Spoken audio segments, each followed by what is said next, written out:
And I gotta fix this damn mic with this static in the back. I should back it up. So, all right. Sorry, y'all had to hear that, but we're back. We're live. We're here in the building. No Derek today. No Derek, the Mindful Gamer. It's just me. It's just me and a few friends. Look, you can't see him right now, but we're talking about the video game draft. I don't know if you remember, but back in January, we had a video game draft where me and a few friends picked some of the games that we were interested in. And not just that, but games that we thought would review very well. Because if those games reviewed well and we had drafted them, we get points. And whoever had the most points at the end of the year, you know what I'm saying, we get a little something. I forgot our grand prize, but it was indeed grand. Okay, now, without further ado, I'm gonna go ahead and start bringing them up in here so we can start getting this conversation flowing. First up, you know him, as he would say, the Kermit voice. But I think it's because you know him for his recaps on what's going on during the week and some of his reviews and ideas on some of the games that's been popping off. He goes by the name of Adrian. Hey, man. Yo, what's going on? Yeah, thanks so much. You know what's funny is like I have decided like a couple of weeks ago, I was like, I'm gonna start switching out the hat, you know. Okay. So Kermit's gonna be a part of me always. I know this, but I like it. I'm gonna switch out the hat every now. I got this one in Thailand. That little bear, he's from Muay Thai boxing. I think it's pretty sick. Yeah. Okay, as you should. And we're here back. You had a video game draft. You have some picks here that we will get into. Okay. Yeah, I'm down bad. Yeah. Interesting stuff there. But on the flip side of your down badness, there is someone who has been absolutely killing it. God damn it. I mean, some of the best, most luckiest, some would say cheatingest picks ever. He clearly had an inside person who knew what was going down, right? You know them for their amazing and important indie game recommendations. Goes by the name of Rogan. What's going on? Plays. How is it going, man? Pretty good. You've been pretty it, good man. because of the draft. I'm assuming like every single time I go it. and check, I'm like, damn. Every time. It's Blueprints did something for me, and I was like, I drafted it. I think after the fact, it wasn't sort of like in the draft that we did. Can't believe it. And it was just sitting Can't there. believe and it. I said, I'll take the points. I don't mind. So far, with the literal best game reviewed this year. Yeah. And I think the second best, we'll get into it, but of course, we still got to bring in Mr. Get Into It himself, DQ Roman, man. You know him. You know what's up, man. What's up, Amazing gamers? views, the I'm a great gamer. takes, the slooky voice. Welcome. What's going on, guys? Ah, man. You know. Yeah. Yo, Adrian, so I just looked at your list for the first time, and I feel your pain, bro. You're definitely going through it, but I'm going through it too. Believe me. We'll get into it in a little bit, but We can suffer together, you know, like we'll go through this together. yeah, for sure. Just you and I though. Rogan he's on a different level. You can get the fuck out of here. Yeah, we might have to band together. Yeah, I feel like we shouldn't have gave you that Hades 2 pick, bro. I'm gonna be honest. Yeah, We might you know have to what I'm retract saying? God damn it. We might have to retract it. You know what I'm saying? And obviously we had two guests who are not here today, by Thaddeus, Kadeem, Thomas, and Derek, the Mindful Gamer. They'll be here. You'll see them. We'll go through some of their picks as well. But golly, let's get right into this because we need to discuss some things here. We last did it in January, I believe. Yeah. Yeah. And yeah. I believe the prize was $1 million. But that's what I thought it was. Xbox Live Gold. Yeah. Xbox, yeah, that's 3 months Xbox Live Gold. That's what I remember. I also remember $10 DoorDash. Oh, okay. Can't forget that. Yeah. And internet fame and fortune. Fortune not coming from us, though. Fortune not coming from us. All right. So let's take a look here. Okay. Let's take a look. The Negro Gaming League. Who said that? That's a crazy name. All right. Let's start off with Adroit Productions. Here we go. Okay. Talk to us, man. What do you got here? That's crazy. It's What's just like going on? So I think I'm kind of in it for the long haul, right?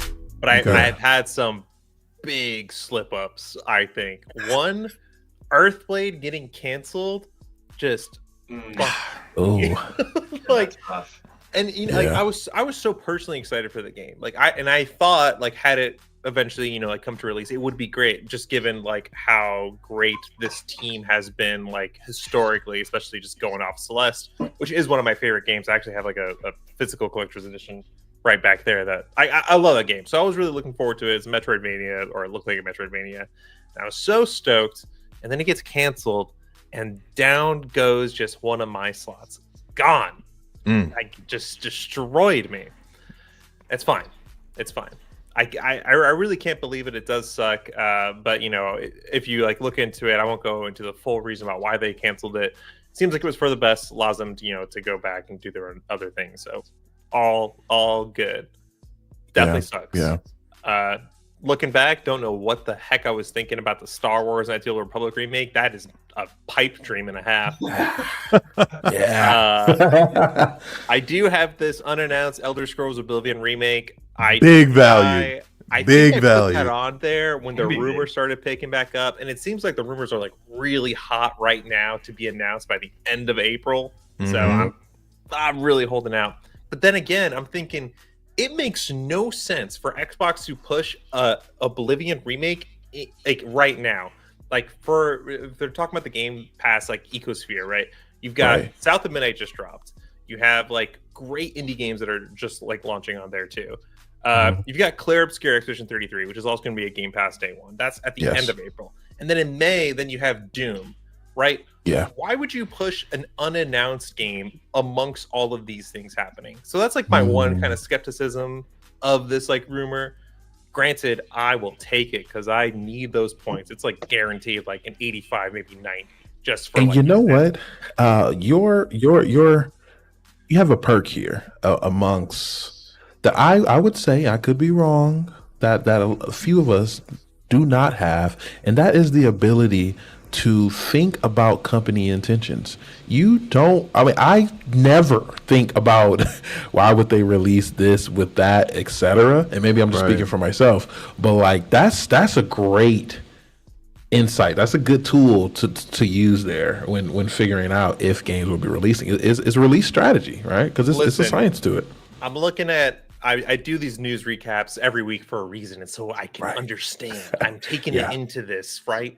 But Yeah. I don't think I quite understand if they were to come out this year, right? Right. Metroid Prime 4, that's gonna come out later. Death Stranding 2 later. We know that. First Berserker Kazan, wish it reviewed better. Apparently people like it. I didn't play it because I'm kind of sick of Souls-likes. That's just me. And I picked up Beyond the Ice Palace 2 because I saw it was about to release, and I was like, why not? And it did not do well for me. So I yeah, don't I'm even know what that out. is actually. Beyond the Ice Palace too. I think it's like a Metroidvania. I don't know. It looked like Okay. Castlevania-esque to me, and I was like, "That looks interesting. I'm gonna pick it up." I think I put like $5 on it. And Right. yeah, my one saving grace, and this is the end of my rant, is I got Split Fiction, and that is carrying me. It's the second highest reviewed game of the year. I've got it. It's highest carrying reviewed, my yeah. ass. Very good. And pick. god damn it, it's amazing. I will say. Have you guys played it? I man. have not. Not yet. Split Fiction is goddamn amazing. All right. If you haven't played It Takes Two, you should. If you got any person, oh my god, I'm glitching crazy. If you have any person that you would like to play a game with, I definitely think Split Fiction is the one. It Takes Two is also another one. It's equally freaking amazing. So check it out for sure. For sure. The first time I played Yeah, Split Fiction was yesterday at the Switch 2 event with my fiance. We loved it, and we were so good at it that like the people, brand managers that were there, like trying to give you tips, are like, "Wait, you guys are good. You guys haven't played this yet?" And we're just like, "We're just gamers. What can I say?"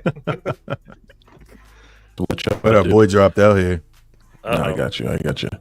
Oh, you're But you doing a got 20 Dougie right now, points from bro. that. You know, I'm going crazy.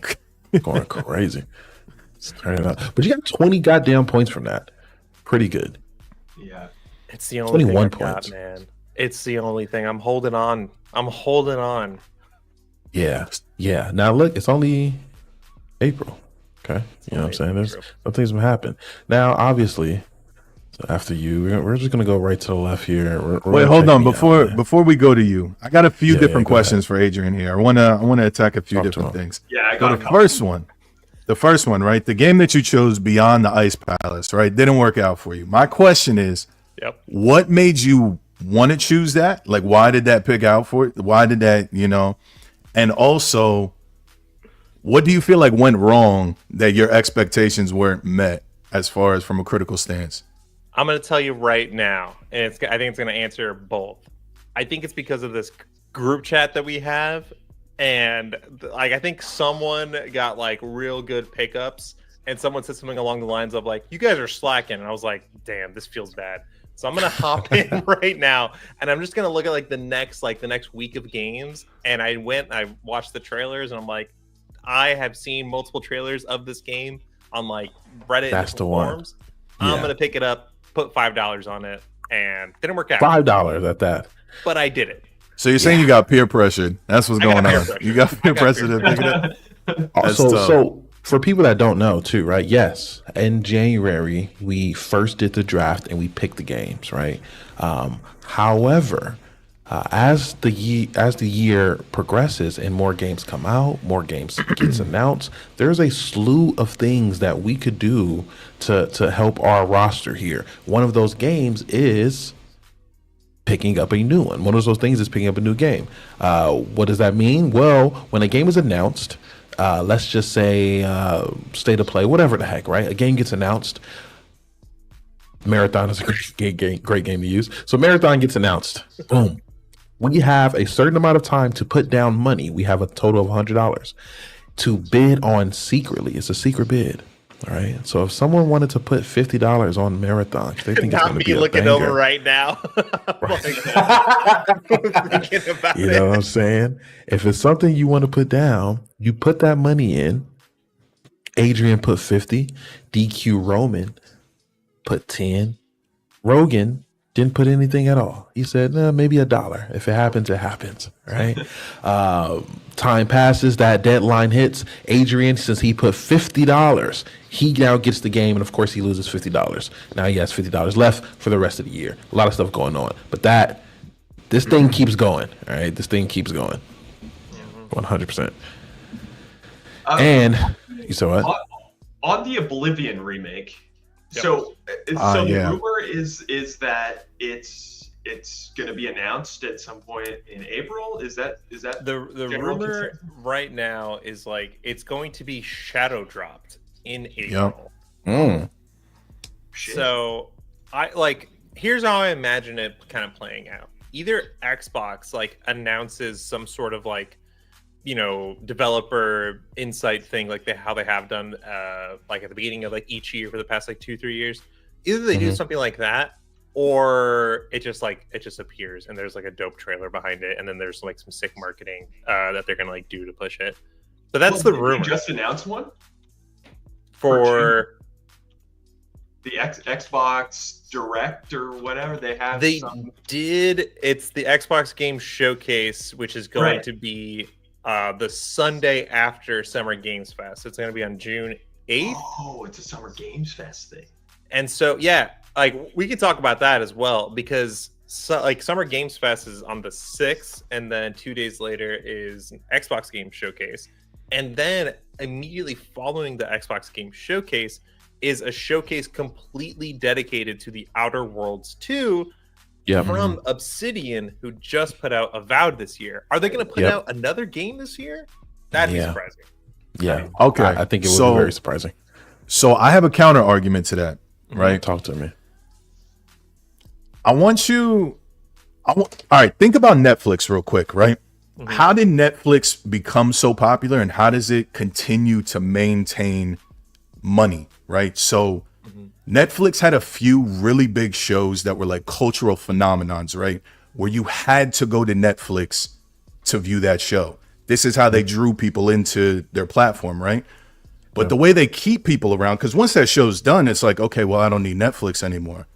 But the way they keep you around is filling out that catalog with smaller stuff, you know, Yeah. but having so much catalog that you feel like you're getting your money's worth by spending that, whatever, that $20 a month.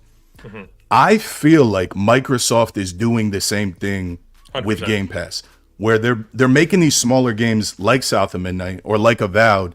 They're not dropping, you know, $500 million into a game. And these are the catalog fillers. Where a game like Oblivion, that's something that people will 100% buy Game Pass to play Oblivion. Like if they announce that, people are going to buy that for that. You get what I'm saying? I get you. I get you. I I think f- like, sorry, go ahead.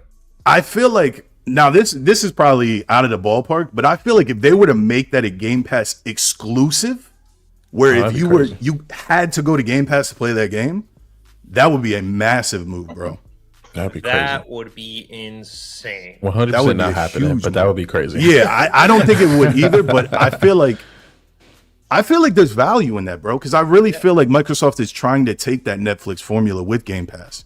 They're looking to, you know, a couple times a year put really big games on there, and then the rest of the year is just fill out that catalog with quality stuff Yeah. that's going to keep people around. You know? Yeah, because they need to They're see it also month to month.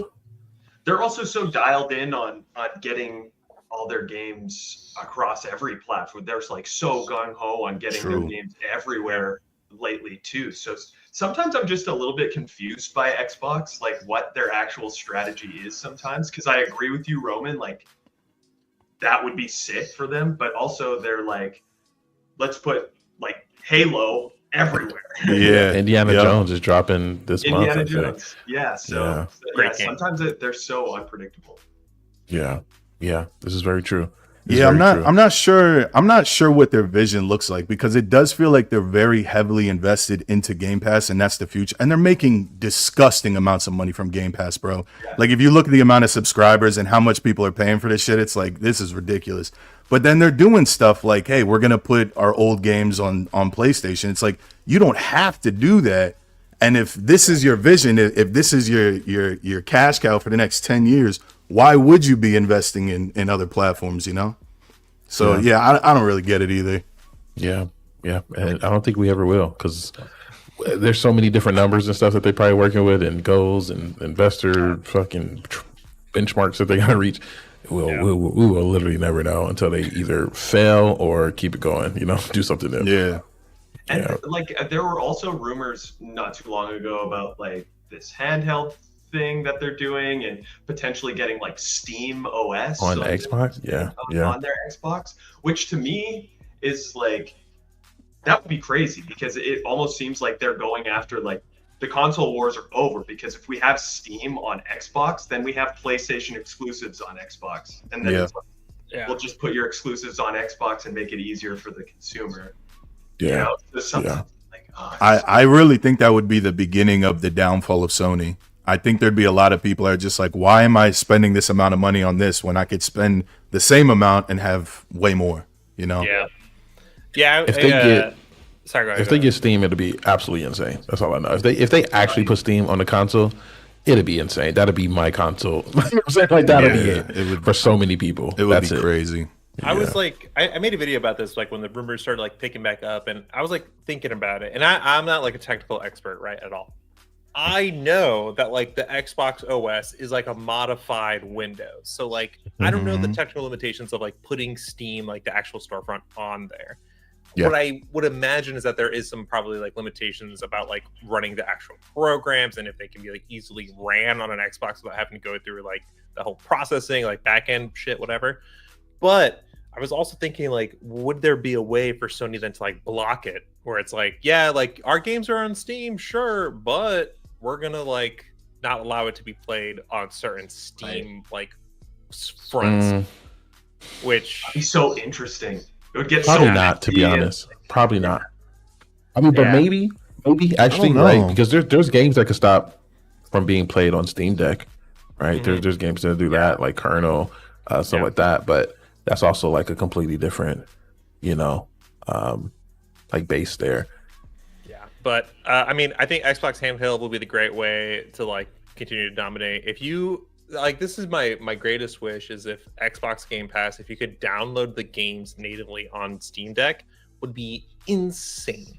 It would be All I the need, best man. console. Like the Steam Deck wouldn't even be even better than it is now. Granted, Yes. like the cloud version of Mhm. Game Pass you can do on Steam Deck, It works. I've beaten like 5 games Yep. through that way, and it's been Literally. Yeah, and it works really well too. Yeah. Works really well. I've definitely been having fun with that. Oh, you have a And- Steam Deck too? Oh, for sure. It's my I need to baby. get one, bro. I I really love me do. a goddamn Steam Dude, Deck. it's great. I- Great. It's the best. Actually, the Wait, games you everybody play would here probably has be fun one? on Steam Deck. Yeah. All right, so my biggest issue is because I've really wanted a handheld for a while. I get caught up because there's other ones, right? There's third party stuff like Asus has one and Lenovo, Yeah. and I hear really good things about those too. So I'm like, do I want to buy the Steam Deck? Like I don't know what to pick. You know what I mean? Yeah. But I always hear really good things about Valve, Steam listen Deck. up. Here's the thing. All right. Valve, if you're listening to this, which you probably are, go ahead and sponsor DQ Roman. Hashtag ad. Yo, oh Yeah, Gabe. God, oh Gabe hit me. God, send me a free Steam Deck. I'll talk to Gabe after the end of this. I But appreciate you. my number one reason for getting a Steam Deck is it's not the most powerful, right? It's definitely not. If you're looking to play the most powerful game, the newest, best, most powerful game at the highest possible setting, Steam Deck is not the one for you. But I also think you got a console and a PC, so I don't think it's really that big of a deal. For me, it's to just play the most amount of games,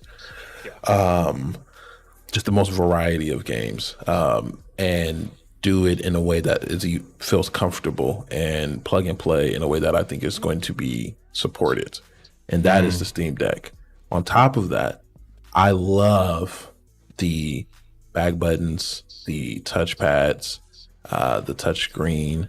All of that stuff makes playing some other games possible that you can't play. They just wouldn't work on other ones because of so many different buttons and shit you have, and the customization. So if you're playing, I don't know, Doom, right, on there, right?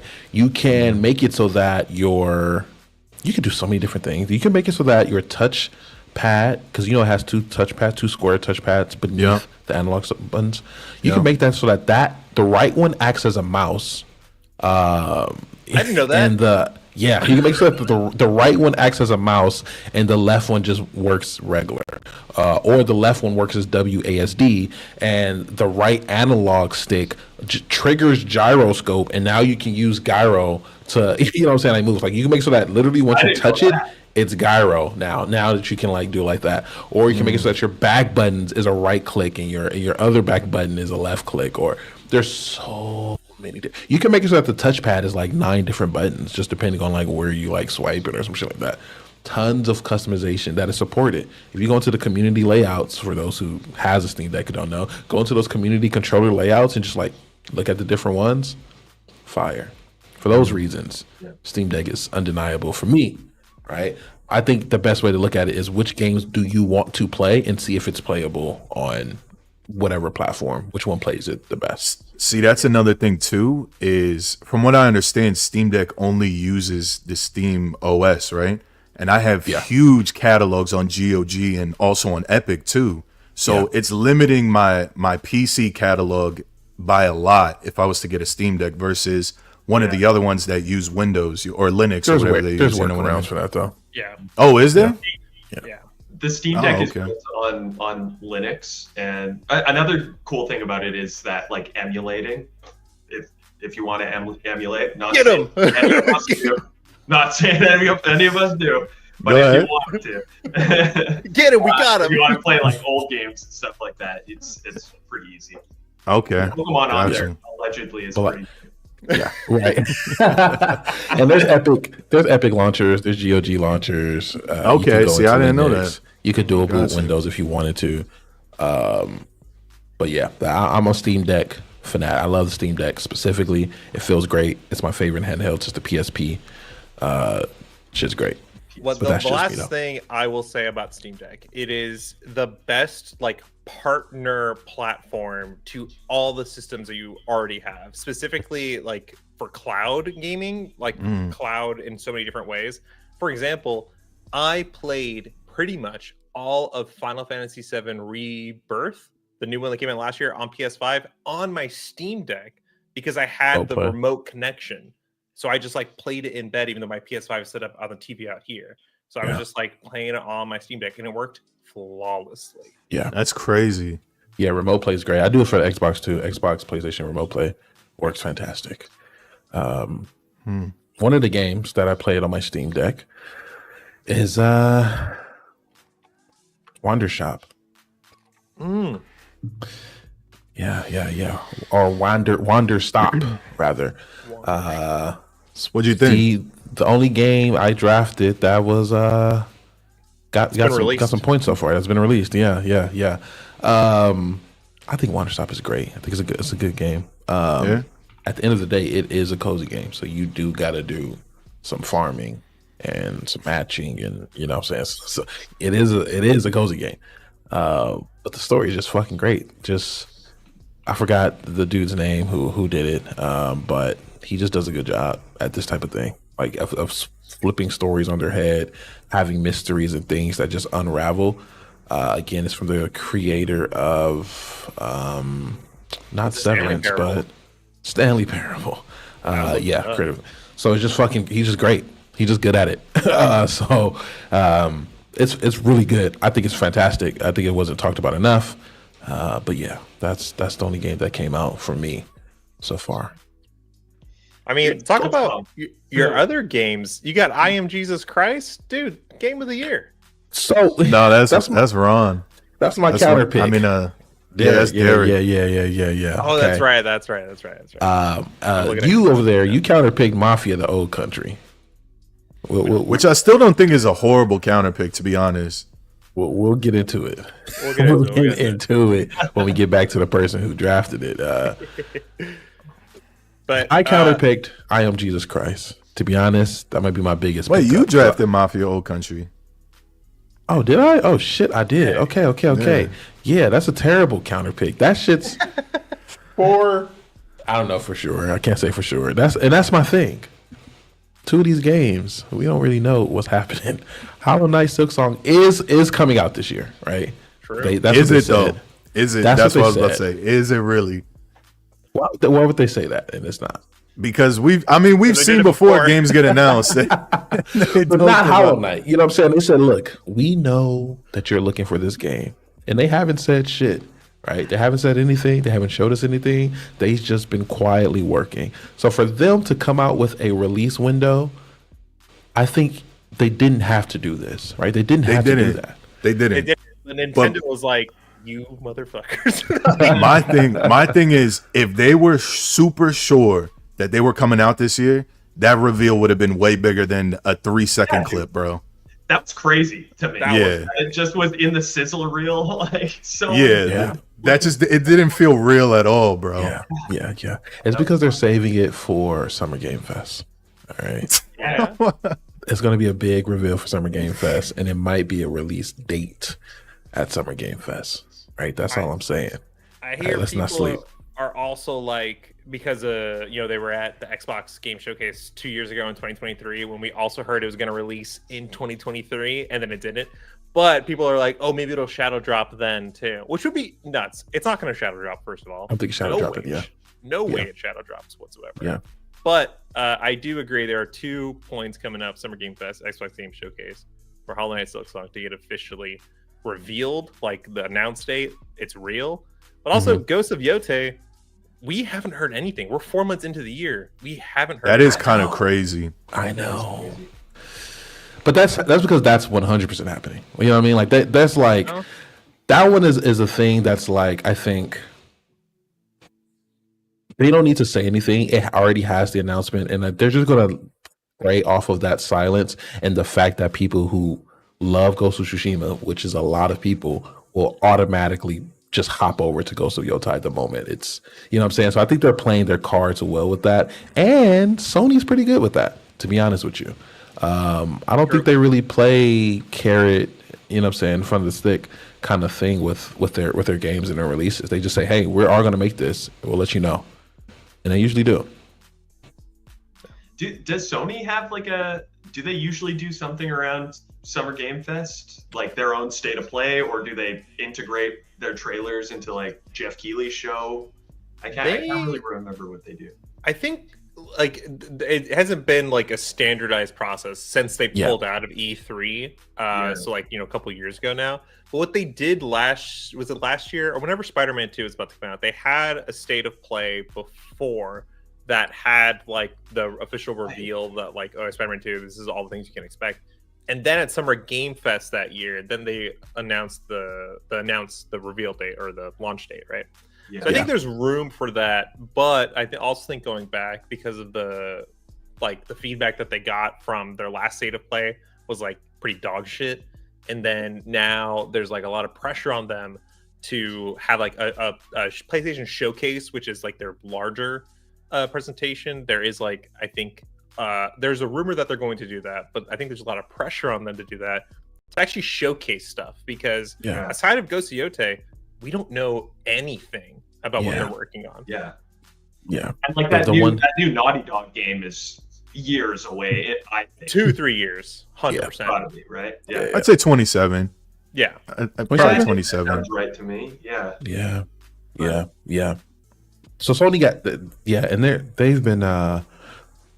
they've just been kind of sporadic a little bit as far as like their announcements and stuff. Whenever they got something, they'll show it, and if they don't, they won't. I think the only things they have, which is, basically coming out already, is what was it? The Wind. Yeah, where Some the game. wind meets. Yeah, or- something like that. That one. Tides of Annihilation is Sony too, no? Yeah, I think is that like a published kind of deal? I'm not sure now that I think about it. I don't know. It was And I like a think- state let of me play, see. and I was like, going back to then, I thought that state of play was cool to see new games instead of like what we want to see. So like, I'll give them their respect. But yeah, I don't know what they're doing. Yeah, and because they don't have much of that, and they just giving us The Last of Us. They say, hey, you guys still like Last of Us? Don't forget, and Horizon Zero Dawn. Like they're just kind of telling like us. rehashing, some of their stuff there. I mean, Marathon, I think, was announced for PlayStation as well. That's Yeah. one thing that I wanted to mention was, did you guys watch the stream that happened? I think it was yesterday. Yeah, was- Not yeah. Marathon, I don't know. I listened to it. Kind Or of what a- stream? a- Oh, for Marathon? Marathon. yeah. Yeah. They did like this sort of reveal stream, and that's where they put Yeah. out all the new gameplay stuff. I thought there was a sore lack of Sony branding on that. I thought it was just like they were like pushing it as a Bungie thing, which it is, Mm. but I thought it was kind of interesting. I didn't see a lot Yeah. of Sony logos and stuff like that. I don't even know Sony's involvement in this, really. Like, I just know that. Oh, Bungie is a Sony studio, isn't it? Yeah, Yeah. first party now. Yeah. You're right. They didn't say anything or allude to that, and maybe that's a specific marketing for them. Maybe that's something that they're doing on purpose, right? Maybe they're taking the opposite approach of Xbox, which wants to remind you, like, hey, Xbox, we're playing on Xbox, blah blah blah. Maybe with this game, they just want you to think, like, hey, I can play it, right? Maybe it's a marketing thing since they need so many players to play this at one time that they're like, this is a game that's coming out for everybody. I want everybody to know that this is an everybody thing. Just know that Bungie, and y'all love Bungie. You know what I'm saying? I think that's what the take that they're taking with this one. Yeah, that's a really good point. I mean, especially going off of like, their last failure in Concord being so heavily like Sony Yeah. pushed. I wonder if they're like exactly like you said, they need to get as many players as possible. It's got to launch on all the platforms. It's got to be a smooth launch, and people have to pick it up and play. And I it was- has a stigma. Mentioning Concord, it has a stigma now, right? Yeah. Maybe PlayStation can't do this, so they don't want to put their name on it. I was just about to say, how many competitive games can you think of that are Sony games that were like successful? And the list is very small. Like the competitive, when it comes to console, Xbox is the place you go for like competitive games. Or there's like Especially Gears of shooters. War, Halo. Especially Yeah, exactly. So I feel like that might be the approach, is just being like kind of hands off and be like, this is a Bungie thing, because that's what Bungie does. Yeah. Maybe Now with Helldivers is their only sort of this is the online. second Which one? game, Helldivers. Helldivers. Helldivers, yeah. Yeah, this is their second live service game that they were like pushing within their their big push for live service games. I think they're supposed to come out with like, I think they died it down, but I think they're supposed to come out with like 7 live service games or some shit like that. Bro, they had 12. They had 12 that they were planning on. Every Then they cut it in half. Yeah, Crazy. Every Insane. studio had a live service game, right. and now like Right. all of those have been canceled. Yeah. Now again, oh no, it's not the second. Sorry. Helldivers 2, right, which is massive success, obviously, and then Conquered, right. So now they're shooting for 50%, which was a terrible failure of Conquered. But now Marathon is here, right? So now they're 50%, one great one terrible one.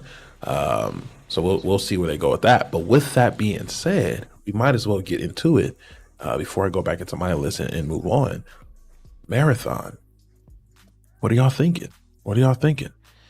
Is this worthy of a pickup? And if you're in the chat, let me know too. What are you gonna do? Ash Carter said, I would say PC is where you go for competitive games. Gears isn't relative, sadly, in Halo struggle. I mean, nowadays, yes. I was more PC so just talking like in the general brand. scope, like Yeah. But with Marathon, what are y'all thinking, man? You know what I'm saying? Talk about it. All right. It's hard, man. I don't feel like judging it until I can like really see it. Like the trailers and stuff, they look cool. I like the art direction of it, but I feel like I can't get an idea for the vision that they're going for until I can actually like get my hands on the game. You know what I mean? Do you think that's what the reviewers would think? Reviewers? Yeah. I Are you picking this up? I think most people initially are pissed off about this. I think most people are like, this looks boring, you know? It's tough, bro. Extraction shooters aren't this super popular thing. Like I don't want to say they're niche because they're not. They have a decent fan base, but like it's not Call of Duty. You know, you're not going to garner that kind of audience from an extraction shooter. So I feel like this is a tough sell to a group of people who are accustomed to Destiny, which like looter shooters are massive. You know, this is it's a tough one, bro. I don't mind it though. I like how it looks. I think it's interesting. Will I buy it? Probably not. And I think that's an issue too, is that they're charging for this.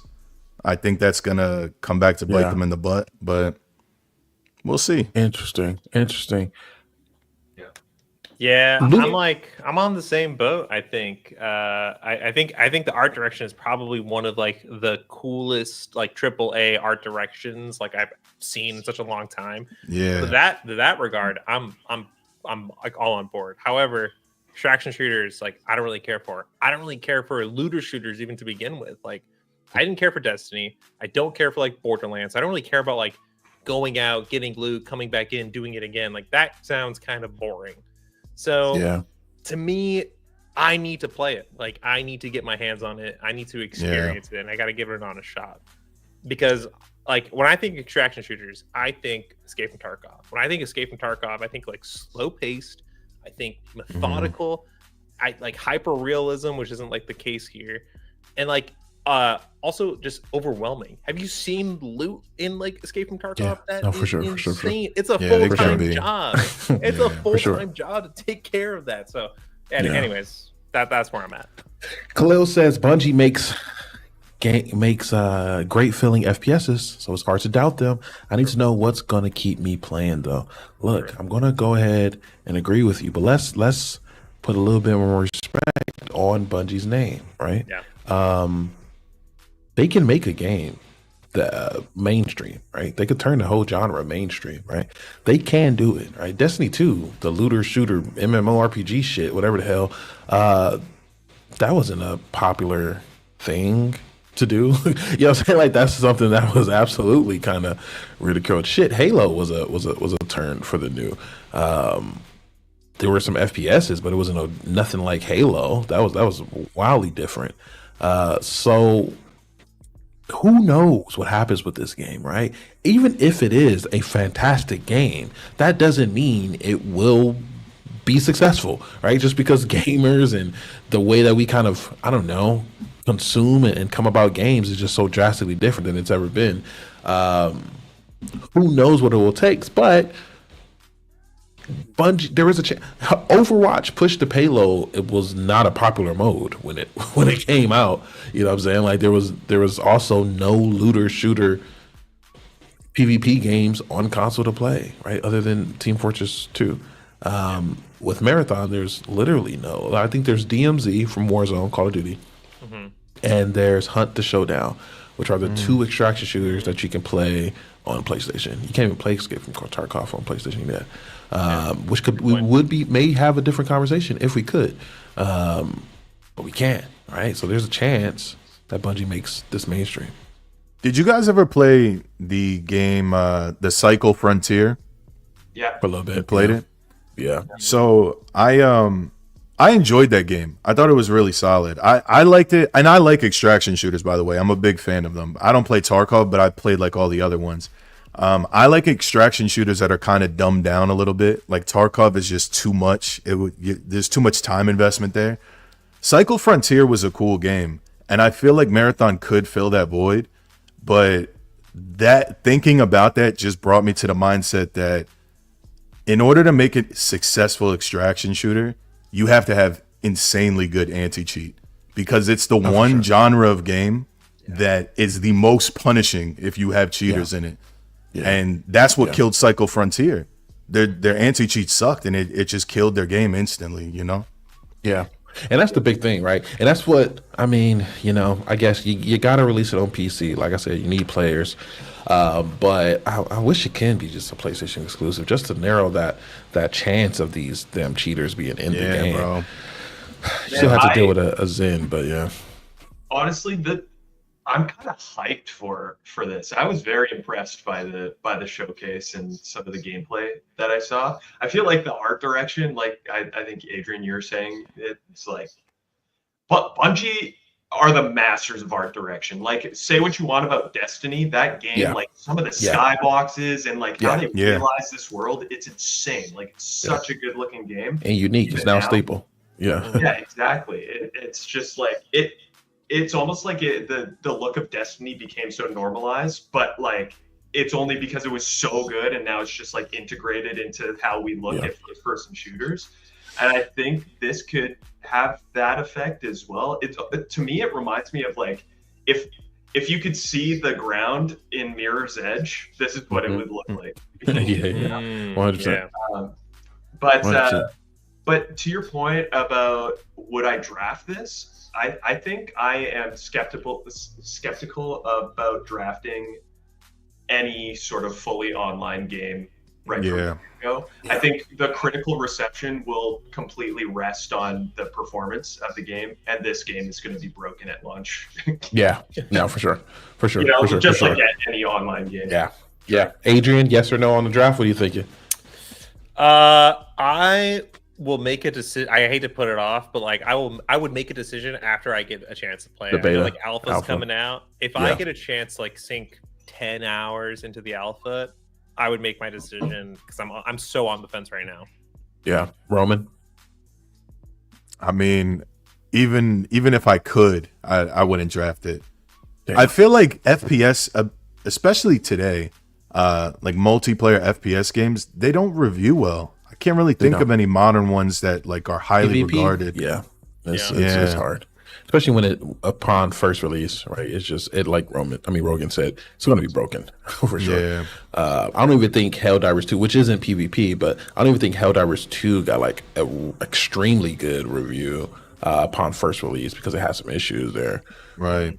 But also these types of games, they like their content, like they grow so much over time, where like the vanilla version of the game is always just by design, I think, kind of a shell of what it will eventually be. So I think critical reception just kind of for sure. I mean, that's Destiny, right? Like what Destiny was when it started is nowhere close to what it is today, you know? For sure. And unfortunately, I don't know if gamers are really down for that anymore.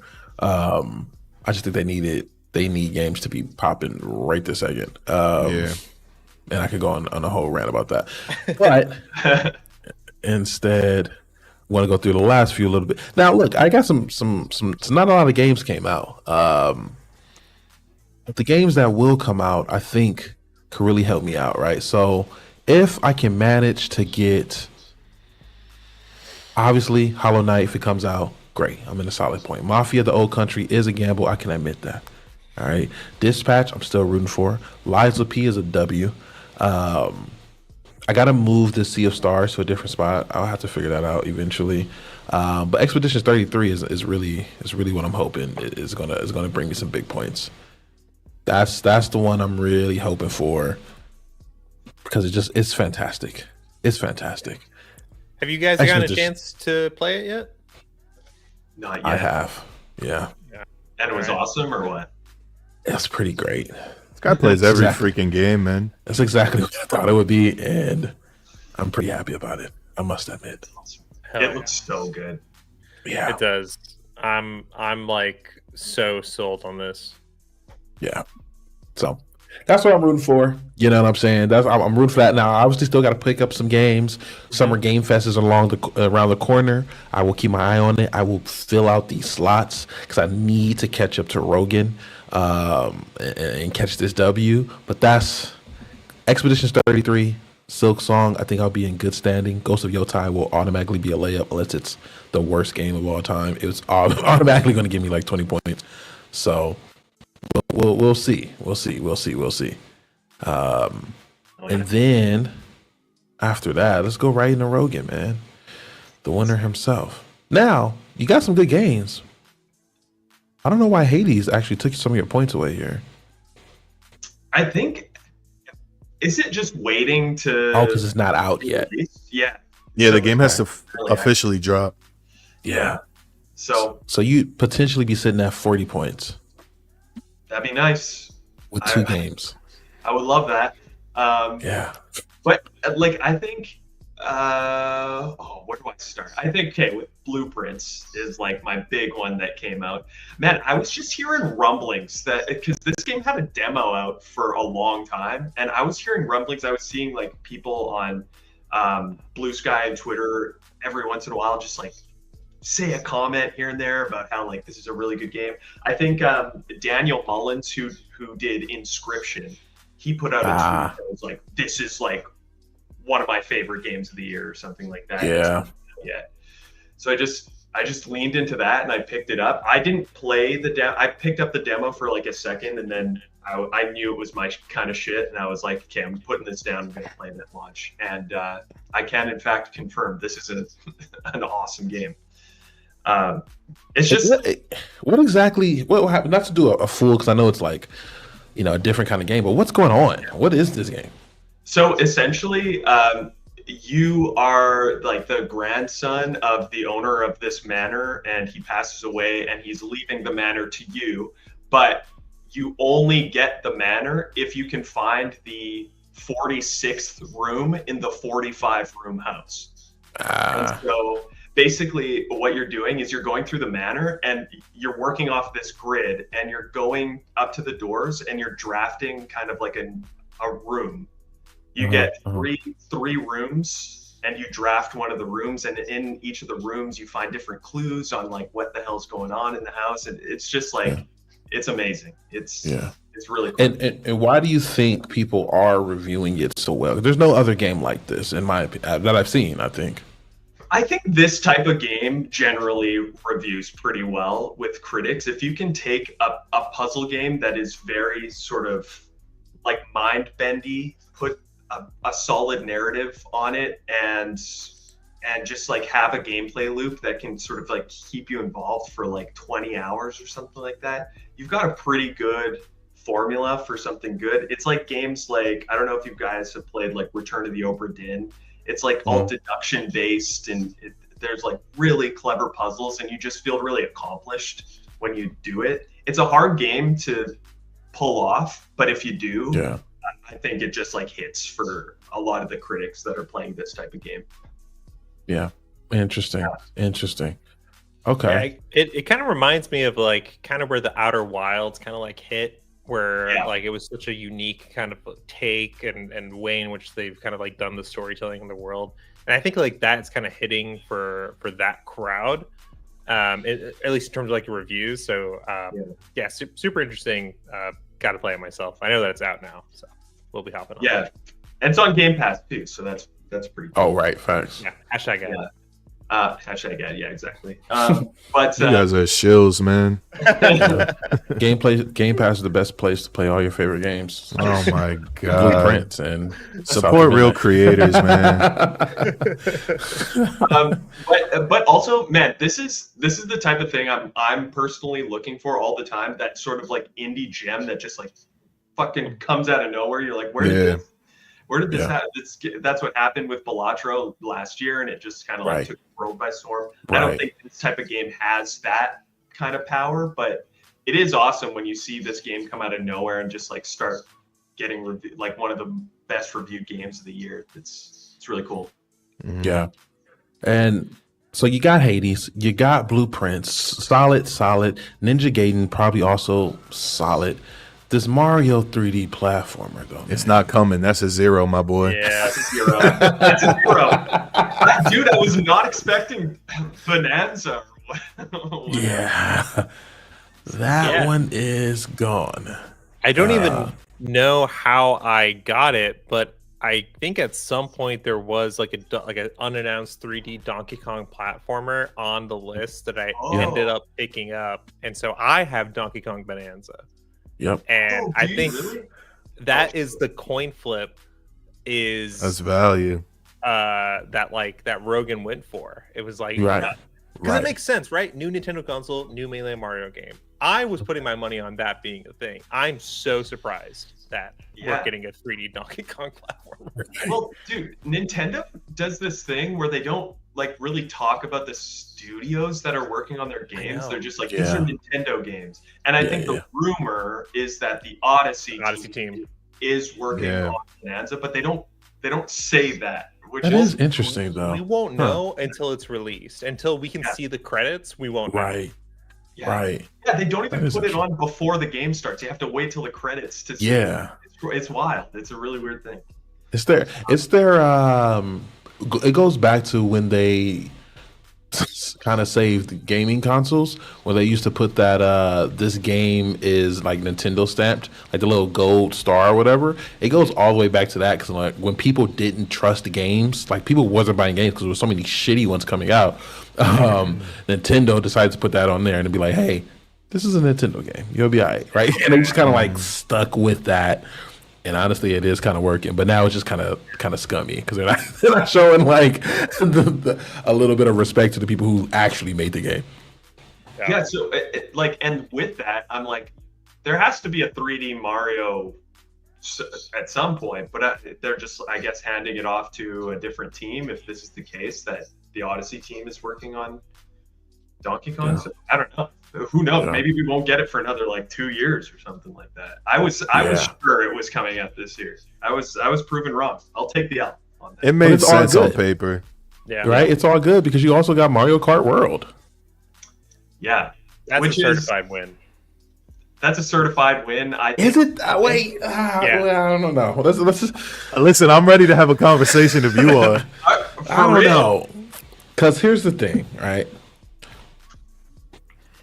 Is it some sort of win? Maybe, right? But they are taking a very big leap, right, in what they're doing with Mario Kart, right? If this was just like Mario Kart Double Dash 2 or like something like that, then like for sure, I can guarantee it's kind of probably going to review like in the 80s at the very least, right? Maybe higher, probably not lower. But this one, they're adding all these different players. This is on a new platform, kind of, sort of, right? They're doing this open world thing. There is a lot of more room for error. And on top of that, the fact that it is $80, some people might review it a little more harshly. Well, you think critics will? Like, obviously, users are going to bomb it because they're weird. But you think critics will too? I think it is possible for a critic to say, and for the game to pioneer the increase, right? I was expecting maybe a little bit more. I could see them wiggling that into them deducting the score a little bit. It won't be a 40 or 50, but I can see that happening. Happen, especially if they try and win back more public, currency. I could see them working that into it. Like, I'm so on the fence about this one actually because it's like Mario Kart traditionally has just been like a knockout no matter what. Yeah. But if you think about it, Mario Kart 8 Deluxe is just like a remake as well. Like no new Mario Kart came out on the Switch. It was just kind of like new content and updated stuff. So like I don't know, maybe it's been a little too long for that like goodwill that the property has. We'll stick with it. And I think you're right. The sort of big leap in what they're doing with it, where you're like you have to drive to the different courses and stuff like that. Yeah, it's Like, different, bro. it's what okay, you're right. You're right. I think you guys But I will say this: regardless, it's Nintendo and it's Mario and it's Mario Yeah. Kart. So this game does have a high floor, regardless of where it ranks amongst Mario Kart games. Like I don't think you're gonna see this anywhere below like a 75. That's just not realistic. But I think it is a lot riskier than all the other potential games. You're looking at a lot of different mechanics that aren't natural to the Mario Kart space. So, you know, there could be some fluctuation there. yeah. I'm Yeah. gonna say from I played maybe about like 45 minutes yesterday of Mario Kart World. Oh, that's true. Oh, you shit. played it? Yeah. Yo, I I hate you guys, man. It's just- I was at the Switch 2 preview event, right? So Yeah. I did a couple of races between me and my fiance on like our own little section. It was just us two playing, and then I played on the handheld, and then I did the Battle Royale version mode that they have now. Like it's still Mario Kart. It's still a ton of fun. I think some of the things that they're doing, like open world and the like some new ways of like how the maps are actually done. It's like it's no longer just like going around the map again. It's like Right, an actual like Grand Prix essentially is what Core you're doing each thing. map. Yeah. It works. Like it's a change Yeah. to the formula, but it's still very fun. And what I noticed like almost immediately is like there are segments of maps from maps that I remember that are just like integrated into the new way of the new like maps that they've built out, the new tracks that they've built out. So I think like the gameplay, it's going to be phenomenal. I think like for me, in terms of talking about floor, I think like 85 is just kind of where this sits. But I do agree. I think like the $80 price bag is going to absolutely suck. Which we could talk a whole lot more about the Switch too. You're right. Right. Was there Right. anything that stuck out? Now, obviously, you didn't play it for a long time, so there's certain things that are like, you know, they take hours for you to pick up on. But was there anything that initially stuck out as like feeling weird about it or feeling unnatural? For Mario Kart World? Yeah. I think there was some like weird mechanics going on with the way how items are now being handled. What I picked up on was like I don't know how much you guys have played Mario Kart before, but like you get like a shell or a banana, you want to hold that in your back so Right. you Yeah. can like Yeah. have a little defense. Mhm. So that's now done automatically. And so if you have like a shell that you pick up, it immediately goes to your back. And Interesting. that's just like that's one thing I noticed, but I swear there was some other things going on with the items and like how that kind of like changes Okay. how the items are being used. I will say also, and maybe it's just like the skill that we were playing at. The grinding and the wall writing is sick, by the way. Like it adds a lot more kind of like technicalness Right, to Mario right. Kart. My, Yeah. one of my it was- questions is, right, go ahead. No. It was just like there were little things that I picked up on. Like it kind of changed it for me, but it still felt so similar that it was still so much fun. I Gotcha. wonder if the open worldness, because sometimes you're going from like, I just wonder how balancing will be a thing, right? There's already some actually cracked Mario Kart players, right? like online and shit, like they're outrageous. I just wonder if they're going to take that into account. I know reviewers probably won't, because they probably won't have enough their hands on it yet, and it probably won't matter until like later on when the game is out and a lot of people have been playing it for a long period of time. But like, I wonder if there will become a point where like there's any like metas or shortcuts or item and shortcut combinations that's just ruins the online experience for like a lot of people. You know what I mean? I just wonder if that'll be a thing, especially since they're expanding more. There's always room for that. So what I picked up on is like the open world stuff. It's kind of similar to how Forza Horizon does their open world, where it's like you can drive anywhere, but then there's like sections Tracks. at the different start points where you can like hold the button and you'll get put into an online lobby for that track. Right. So I think like it'll be. I think it's just like it really is an expansion of Mario Kart. It really is just taking that same formula and allowing you to like essentially just spend like any time like just chilling around the world. I think that's like one of the things that they're like accomplishing here, and I think being able to like pick up on some things a little bit more quick and allowing you to actually like play Mario Kart outside of just racing with like time trials, with like other pictures, things, what they're taking snapshots. Yeah, I think there's other things they're trying to accomplish here to keep you in the game longer, and I think that is really interesting. Yeah, and eventually sell you more things along those things that'll keep you. Yeah, there's like a whole thing with like costumes that I didn't even fully understand. Right. Where, yeah, that's like, definitely gonna be a thing. I think with because like already there's like Mario has like 4 different costumes and they're all technically all different Marios that you can pick up. One of them's like a cowboy Mario. There's Mariachi Waluigi, which is like, I was going to go insane. What are you doing here? they're going to go Fortnite skin level with Mario Kart World for sure, and they should. And they should. And they should. I mean, why not?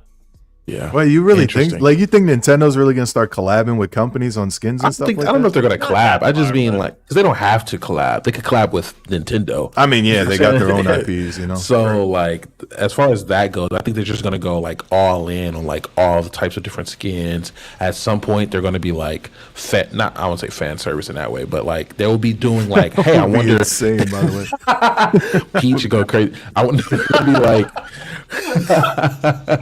things that people have wanted from these characters that they will be able to put in skin form.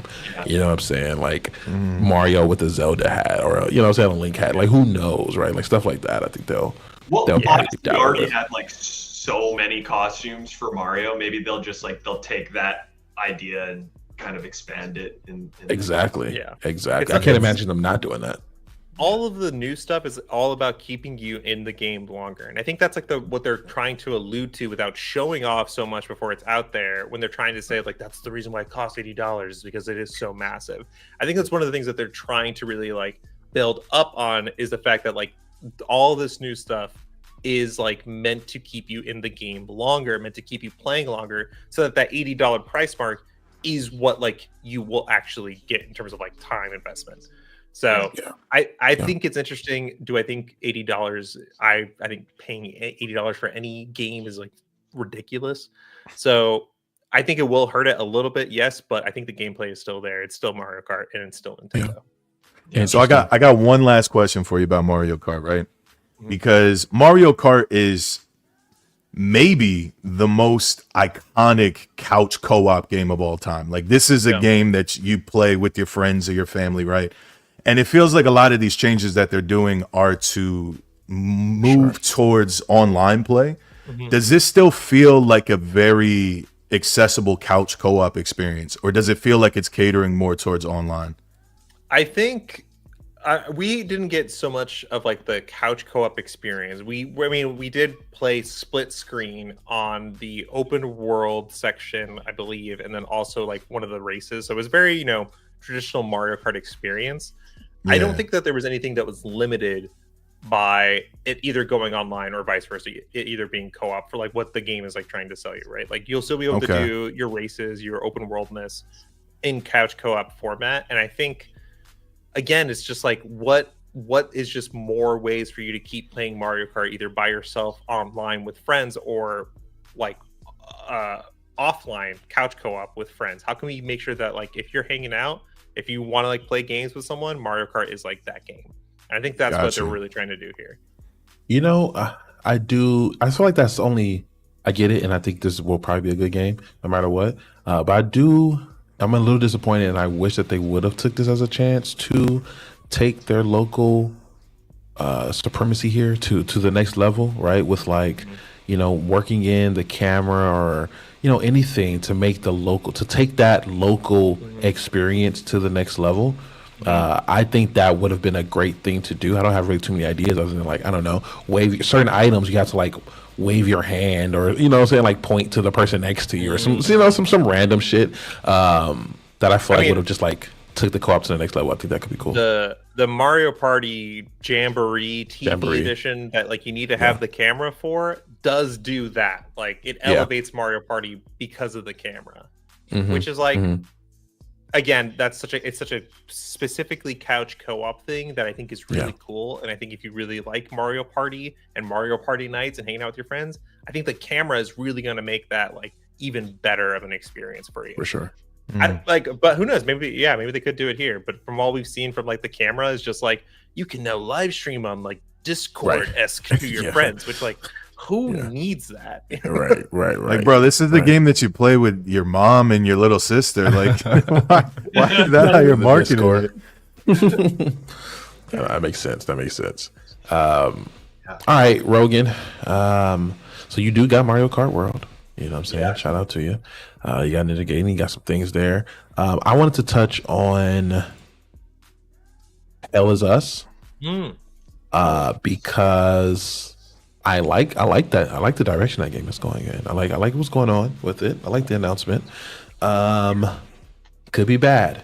I think that there is a chance in there for you. That might be your, I want to say weakest, right? I believe in that game. It has a high possibility of doing some really great things, right? But I also think of the games, which isn't much compared to your list. You got some solid bangers there. This was one where I'm like, kind of high risk, high reward kind of thing. I thought it was one of the Sony State of Plays, I believe. Yep. And they were going off about how, like, you know, there's some Souls-like elements, but there's also like it's not hand-holdy at all. You don't have a map. You don't have anything to go or anything like that. I think especially with how big Souls-likes are right now, I think there's a big sort of want for this sort of thing in this sort of world. The world was very interesting to me, how it's just like kind of futuristic, but also kind of post-apocalyptic in some ways. And some of the weaponry looks kind of cool that you would use here. But I'm very on the fence over if this game is going to hit like it has the potential to, you know, like you get a lot of Souls-like kind of games these days with varying levels of success. I think, Adrian, you picked what is it called? The First Berserker Kazan. First Berserker, that's a game I think a lot of people like, but I think critically it wasn't reviewed as well as I think the reception to it, from the players is. So that's the thing you always have to think about, you know, is like critics and players think so differently these days. There are so many different things that could sort of play into a review scoring well or poorly, that just like that's not even something a player really considers. Facts. So this is a toss-up one for sure. I totally agree with you, but I just think that sort of non-handholdy Souls-like nature of it could do well if it's a game that's not all buggy and unfun.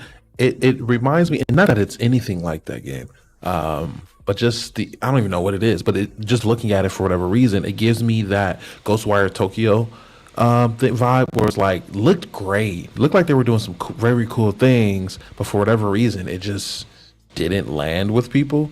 I think that game, because I think somebody drafted it like when it came out that year. I fuck with that like game. 74, 73, something like that. It's a cool game. Like it's you know what I'm saying? I think it's cool. But for some reason, like something didn't click with it, and that's kind of what this reminded me of. Yeah, for me, there are two games this game reminds me of, and Ghostwire Tokyo isn't even one that I thought of. But I don't know if I feel like it went super under the radar, and I'm looking at the Steam reviews. It says very positive. Is the game Banishers: Ghosts of New Eden? It came out last year. It was from Don't Nod.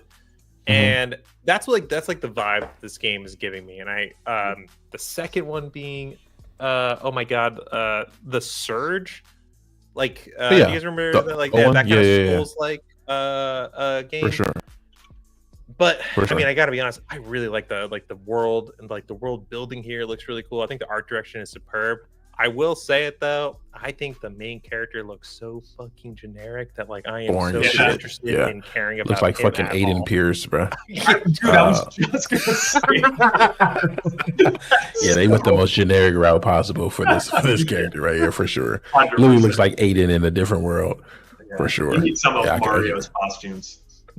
No, for sure. You need new drip for sure. It also gives me vibes of. Did you guys play Remnant 2? Yeah. Yeah. Was that last year? The year before? Something like The that? year last before, I think. Baldur's Gate 3. Oh yeah. I feel like, Yeah. It sort of Yeah. gives me some of those vibes. That was a fun which game. is spectacular. Mm-hmm. Spectacular video game. Yeah. A fucking Remnant 2 is fucking spectacular. So yeah. Interesting. So next up, obviously, we're gonna go up. Mindful Gamer did his thing. Rogan did his thing. It's about time to pick the man, the myth himself, man. Let's see what Are we talking about You- me? you know, you brother. Ooh, Let's see what you got, bro. Oh, You- brother. you So got I'll- some yeah. fire here. I wanna explain why Yeah. I'm so distraught here. Talk to So me. what happened was when I first got into Fantasy Critic, right? I was excited. I was like a little kid at a candy shop, right? I was ready to play GM. I'm picking up every game. I'm trading them. I'm like swapping stuff out. For sure. And then I come to a crossroads and realize that you can only do that so many times, and I've done that so many times. So the team I got is the team I got at this point. I went to go swap out.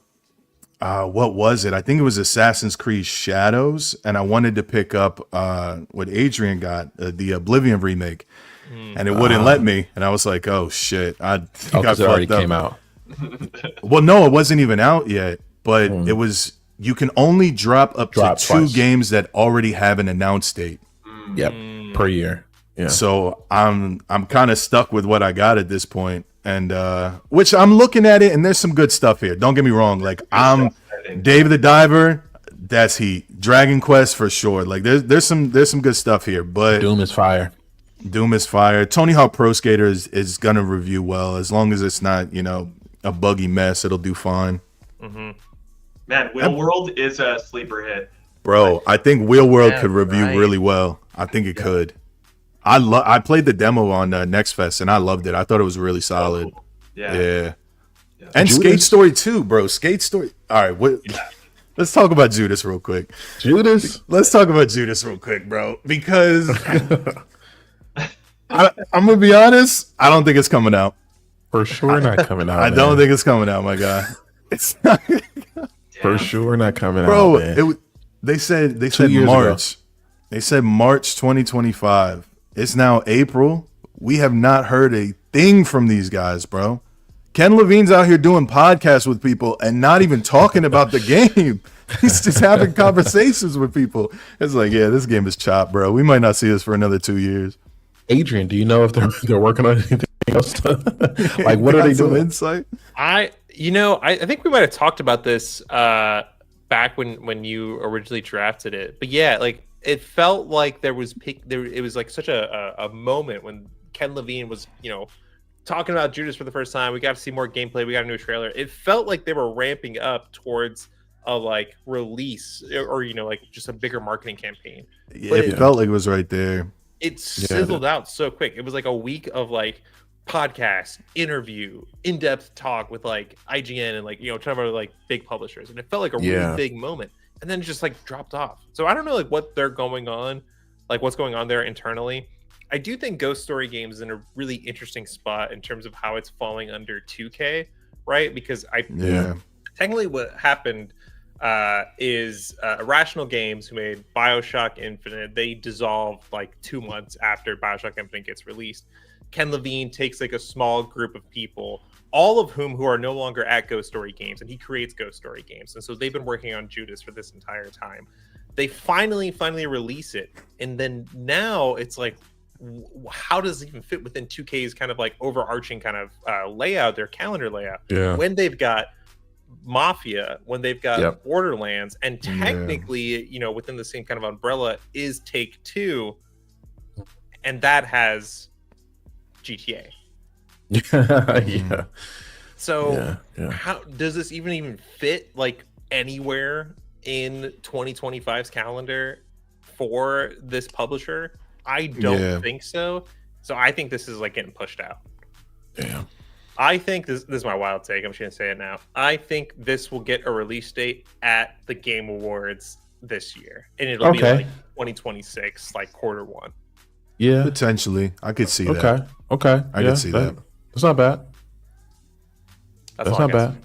But I hope it's good. I want more BioShock. You know, Bro, what I mean? it's Like, it feels that's like the thing is it's gonna be good. Like, Yeah. we just want it, bro. Like, oh my god, It'll be greatness. It'll definitely be greatness. Speaking of Bioshock-esque games, have you guys seen the reveal? I think it was this past week it came out. This game called Welcome to Brightville. Was it you that I saw? Welcome. I almost wanted to make a video about it because this game looks crazy, bro. It looks so good. But I just don't know when it's getting released. It's probably like 2 years from now. Welcome to Brightville. Yeah. Yeah, it's like a BioShock, like kind of Dishonored vibes, like cyberpunk. It looks cool, bro. This looks sick. Okay, was it announced Steam Fest? I mean, It was just I just came across the trailer. Like I don't know when it was announced. Interesting. Now, while we watch this though, we can come to an agreement here. Okay, we got a majority of the cast here, right? I could go back to Kadeem and relay the message, but DQ Roman brought up a very valid point here, right? He stopped in his tracks. He only had to. He didn't really know the rules. By technicality, right? Beginner's luck here. How do y'all feel about giving DQ Roman and everyone in general 2 more drops? That's a thing that we can do. Okay. How are y'all feeling about switching the rules up here, keeping DQ in the game, and giving him 2 more drops? All right, let's reconvene here. Let's get him out of here. Now, guys. See ya. That's fucked up, man. Now, listen. Honestly, it's my fault. It's my fault for not reading the rules, bro. Like you don't have to by any means. It is what it is. But I definitely am. I am fucked at this point. Like I'm gonna be honest. I'm catching a couple zeros. For me, I want to. I don't care how I beat you guys. I just want to do it fairly. So. Okay. And everyone gets so 2 you think more, you're gonna right? And again, these are the rules was off of like people who kind of are. You guys are new to this, right? This is the first time you're doing this. The rules was kind of, obviously on a little bit more, I guess maybe experience level or standard level. Who knows? So this could be an intro, right? And everybody could use an extra drop or 2, right? And I might not even use mine because I'm just trying to pick up the best shit the first time around. You know what I mean? True. I will say I think we've been in such an interesting year because of what Kadeem has right at the top of his list is GTA 6. Is that there are so many games that don't have release dates because of GTA not having a release date. Literally. 100%. GTA 6 is fucking us up. So I didn't see anything, but I was on TikTok earlier, and my guy Ethan on Everything had posted a video, and I didn't even watch the whole video. I just saw the first 5 seconds where he was like, "So GTA 6 just got a release date or something like that." Was he just trolling? Like, what was he talking about? Do you know? I'm almost positive it's April Fool's. Okay. Yeah. I'm almost positive. Dude, I was seeing those April Fool's Instagram posts until for sure. April 10th. For sure, right? If it was even, if it leaked right now while we're on this podcast, you would know. Like it would pop for up. sure. You know what I'm saying? Like there is no, is this true or not? Every single person you would know. It might be an alarm that goes off like Hunger Games. That was, oh, I know that an announcement for GTA 6 is upon us. I figured if it was anything, like he was probably just talking about like some hidden message and something or something like that. So I was just asking if y'all heard anything. But you're right, it probably was just some April Fool shit. Not even a sliver of a rumor do we have. Now, obviously, there's some hopes and expectations, right? We can always hope that we see something at Summer's Games Fest, which would be fucking insane, right? We can always hope that happens. I feel like it's not the worst possibility. You know what I mean? Like it's Summer Game Fest. You announced it there. It's supposed to come out this year. You got the rest of the year. You know what I'm saying? You can't announce it at Game Awards because that's at the literal end of the year. Let's just come out in December. So who knows? Maybe we do see some GTA 6 something. I don't know. I think it's in a. Sorry, go ahead, Rogan. Go ahead. No, I was just gonna say, like, I think Rockstar is the kind of company that just wants to own 1,000% of the messaging. So like, I just don't. I don't know if I can see it being revealed at one of these shows. Who knows? Like, I could be wrong, but they just always kind of do their own thing, and everybody else loses because of it. Because everybody's like doesn't know shit, and they're like, oh great, I announced my game on a Tuesday, and GTA's thing is on a Wednesday. That's fantastic. Yeah. Have they announced anything at any of these awards? Everything has been Twitter, huh? It's all been through their own owned messaging. It's been, I mean, it works out perfectly for them. Right. I think the only thing that we've heard is from the CEO, who said something along the lines of, it's going to have a shorter marketing window. And that is 100% what Rogan's saying. It's because they want to own that conversation, but also they want to own the conversation so much so quickly that like when the next trailer drops, it'll probably be within 2 months that the game releases, which would be insane. You know how insane that would be? Everyone would be rushing to do DoorDash or whatever the hell they got to do to pay for this $100 game. No, to pay for this game to clear their schedules. Like timeout requests will be there. Like traffic may go down. You know what I'm saying? Like it's going to be crazy. But yeah, I definitely could see something like that for sure happening. I just there's one game that we actually didn't talk about that is quite big, and it's on Adrian's list. It's Death Stranding 2. I would love to hear your guys' thoughts about where this thing is gonna fall, because it has a release date now, right? Is it in like June or something? Oh, does it? End of June, yeah. Yeah. I want to say. Look, I'm gonna say it. Like, I think Death Stranding 1 is one of the most misunderstood games, like, of our generation, or the previous generation, rather, right? The PS4 era. Right. I think Death Stranding 2, from what we have seen, at least from the marketing, is that they're really taking some of the pain points in terms of player experience and like bringing that to the foreground. And so I think to that regard, I do think like it will be more accessible to people. No one's gonna know what the hell's going on, which is fine. It's a Kojima game. You're not supposed to. But I'm so stoked for it. Like I can't wait for it. I think it's gonna be a good pick, but then again, I'm biased. It's on my list.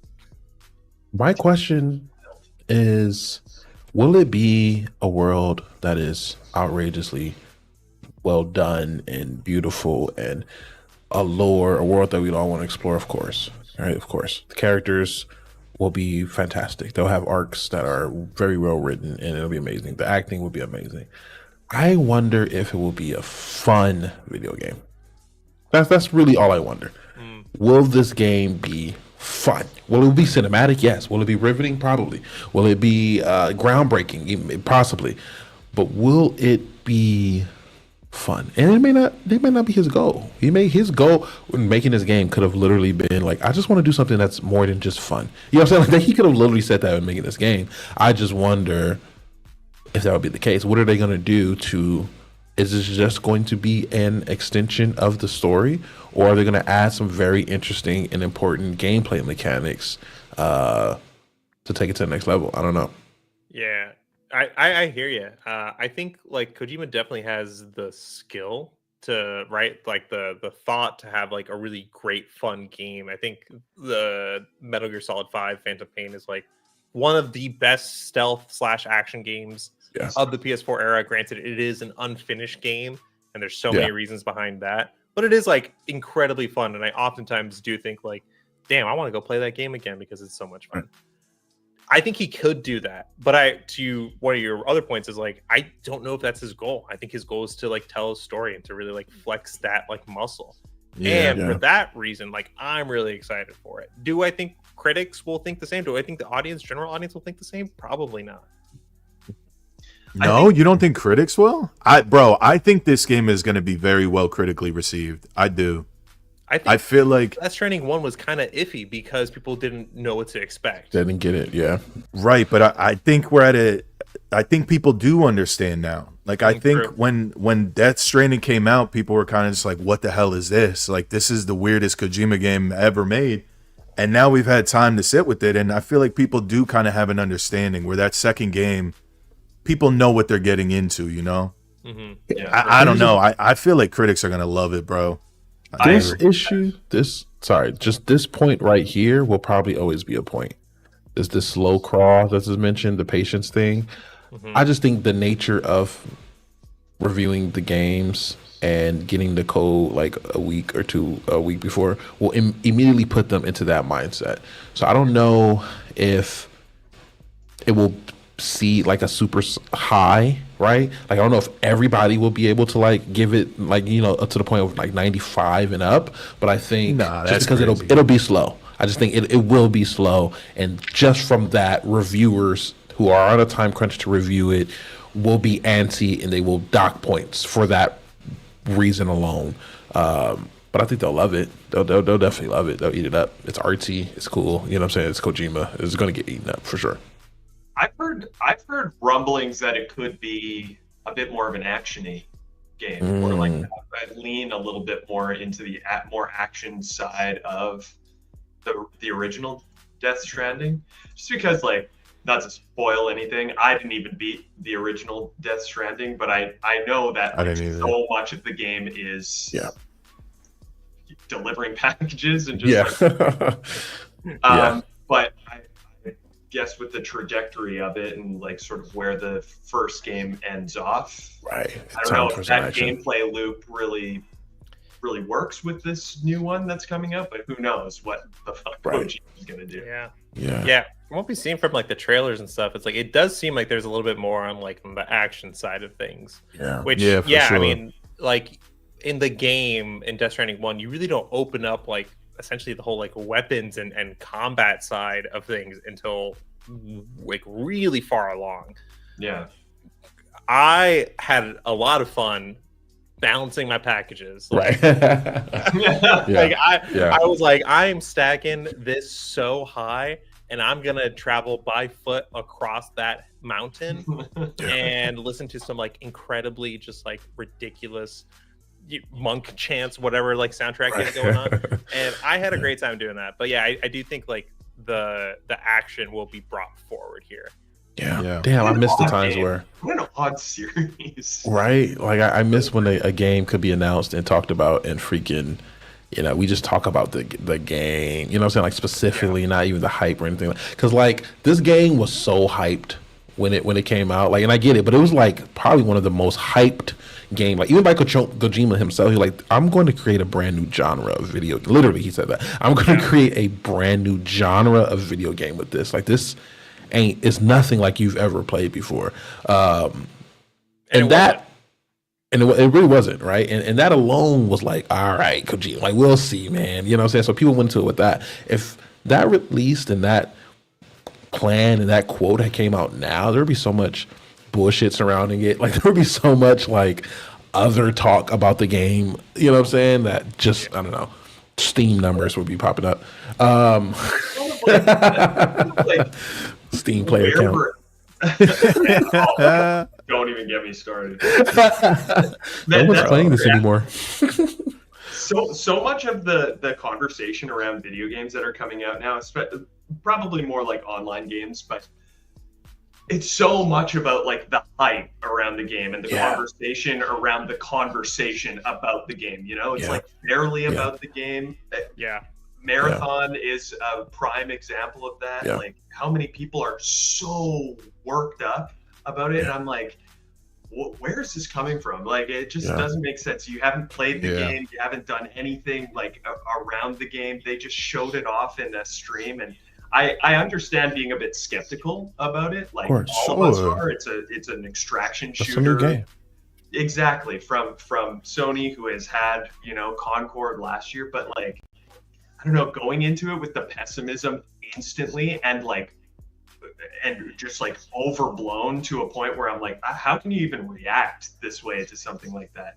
I've been annoyed the past couple days on TikTok about this conversation. For sure. I'm excited sure. for like something like Death Stranding to kind of, I don't know, Yeah. be something maybe people don't expect, so they can't even have that conversation. That too. My hot take, and I won't go too far into this, because I think I'm gonna make a YouTube video. But I think that they won't. But I think they should just actually stop.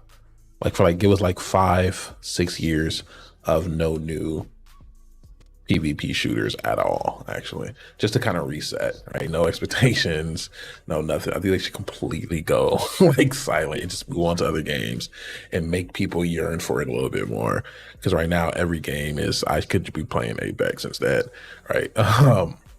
But so I just feel like, or Fortnite, or now Marvel Rivals. I just feel like they shouldn't make any more for a while. They won't, because Marvel Rivals exists and now they have hope again. But you know what I'm saying? So, but I think that would be the best. Yeah. But anyway, Perfect world. right. So, But hold on, Currently right there's one game we haven't talked about that I wanted to talk about, talk to me. and I can't believe nobody drafted this game, bro. It blows my mind. Is this the game Yeah. that you were texting us about? Because No, that was about Oblivion. I was trying to pick up Oh. Oblivion, but I got X'd Yeah. out of that. And I'm glad you picked it up because I think that's big value, bro. But no, Yeah. one that I can't believe nobody scooped up, especially because we need a remake game, is Talos Principle. Oh yeah, Oh, that's- yeah. You guys know Wow. Talos Principle is sitting at a 91 right now? Damn. The remake is? Talos Principle Reawakened is a 91 on Metacritic right now. Damn. Bro, that's one of if I didn't get what's it called? What did I get as my remake? Not Xenoblade. Dragon Quest. If I didn't get Dragon Quest, this was like my sure lock as my remake. I was just really surprised that Yeah, nobody no. was interested in picking it up. Cuz I to had no me, clue. this is my favorite puzzle game of all time. I think it's the best puzzle game ever made. It's so Really? phenomenal. I just don't like. Have you guys ever played it before? No. I never Ah. did. It's a blind no, spot no. for me. See, this is what I find really interesting is because I feel like to people who have played this game, it's one of the best of all time. But I've realized that this game isn't as popular as I think it is in my head. Like I was Yeah, just no. watching Co-op 64, the Co-op boys on TikTok, right? They just did Yeah. a list of the top 10 puzzle games. And Didn't when announce it, Talos, didn't say it. yeah, they didn't say it. And when they told it to them, they were like, "Oh yeah, I've heard of it, but I never played it." I'm like, Facts. damn, these are guys who like they're gamers and they don't know this. It's crazy. Yeah. I think this is like a once in a lifetime experience game, bro. I highly recommend this game. Really. But Alright, this just dropped on This 10th. week. Like I think haven't. so. Yeah, Reawaken came out What this past week. Wow. Yeah, I gotta play it because I also hear that I'm a puzzle game guy, so a lot of people are like, "How have you not played this game?" And I'm just like, I guess I'm not a true gamer. I guess. Right. Trust me, I feel that way all the time. Yeah. For me, I look at it as like a grown man's puzzle game because you're not just getting good puzzles, like the story and the ideas that it plays with. It's very philosophical and it's going to make you think a lot about stuff that's even more relevant today than it was when this game came out. And Interesting. yeah, I feel like the more mature you are, the more you get out of this game for sure. Nice. Interesting. Yeah, sitting at an Okay. 89, bro. That's crazy. That Let's is give it crazy. My favorite is Portal 2, but we're gonna see if Talos could do it. Portal 2 is great as well. Like, I understand why that's some people's all-timer, but for me, that's the one, bro. It's very good. Right. Got you. Do we have just give me everybody if we go around before we close up, give me one. Well, first off, let's look at where we at with the rankings right now. All right, we got Deem's Domain, currently coming in with 51 points. Let's go ahead and look through his shit real quick. Avowed. Grand Theft Auto 6 is on the list. He honestly still right now might be the person to beat. Maybe him and Rogan. Grand Theft Auto 6 is obviously 20 points, right? 30 points, right? It's going to be strong. I can't imagine it going lower than 90, right? 100%. Avowed. Solid pick. Mm-hmm. Very solid pick there. Ninja Gaiden coming up. That's a good one. Fatal Fury is probably going to be maybe 570. I feel like points. Going to hit like 70, 75 maybe. I don't know. Kingdom Come Deliverance was a huge pickup for him. Yeah, big value. Date everything is still not out yet, but it will also probably be a very solid pick. It just got a release date, I think, this past week. Yeah. Really? Yeah. Fragpunk wasn't his best work. But still, at least he's getting points on the board. No negatives, which is always good. Yep. So he's looking good with 52 points. Deltarune is gonna. It's gonna be a good one. Automatically, right? It's gonna More be points. Yeah. So he's doing solid right now. And this is probably going to be what he's picked up. Maybe he has one more for expansion pack and another counter pick, I think. I think that's me. Yeah. Wu Chong, Fallen Feathers. Which might lose him some points. I feel like that game looks kind of good. Yeah, I mean, he picked up Xenoblade Chronicles X Definitive Edition, which reviewed soon. W. Yeah. W. So then DQ Roman, you're coming up next with 41 points, looking pretty solid. We're going to go ahead and do the 2 extra drops for everybody. A little bit of wiggle room there. How are y'all on money? You don't have to tell me how much you got left, but remember, Summer Game Fest is coming up.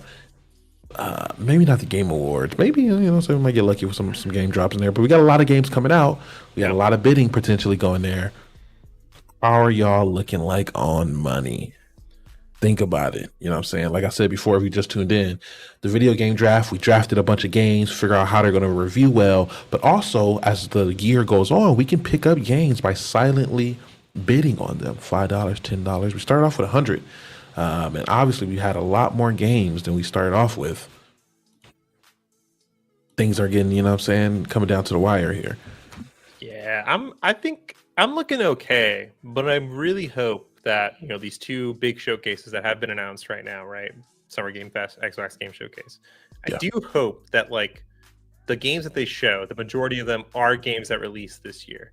But I think that is just so freaking contingent on GTA releasing that it's such a toss up. But aside from that, I do feel good about where I'm at kind of with my budgeting and seeing what else I can kind of get in for the rest of the year. I just I really hope that more games get announced soon that aren't GTA. Not even just because I don't want to play GTA. I do want to play GTA. Of course. I just want to know when I can what expect. What else can I play this year? Yeah, exactly. Yeah. 100%. 100%. Just a quick question on one of Roman's picks. Pokemon. What's up, my boy? I'm so curious about games that are releasing simultaneously on Switch 2 and the Switch 1. I'm interested to see, do you think these critics are going to have a review specifically for one or the other, or do you think that impression is going to work into the sole review that they do? Because personally, I think this game is not going to run well on the Switch 1 at all. But probably the Switch 2, it's kind of that's the place it's going to be the best to play. Yeah, I'm interested for that across the board. I think Metroid Prime is another one that's simultaneously coming to both of them. I wonder how that's going to run on the Switch 1 as well. So part of me thinks they will do both for anything other than pure content and traffic wise, right? There's just 2 pieces of content that they can put out. But also I believe when we first came into this generation, that's what they were doing. How is it on PS4? How is it on PS5? So I'm pretty sure those are going to get 2 separate reviews. Pokemon will be ass on Switch for sure. What were some PS5 releases like when it dropped? Was there an Assassin's Creed that dual dropped? I don't know what first party Right. Yeah, because usually Sony has like their like flagship first party game that drops with the console. I just can't think of what it was. Ragnarok was one that came to both early on in the PlayStation Ragnarok 5 generation, and I think that still reviewed super well. So maybe I'm Interesting. Yeah. So on Metacritic, Ragnarok has a PS5 score, but it only has 3 critic reviews on PS4, so it doesn't even have a score. Interesting.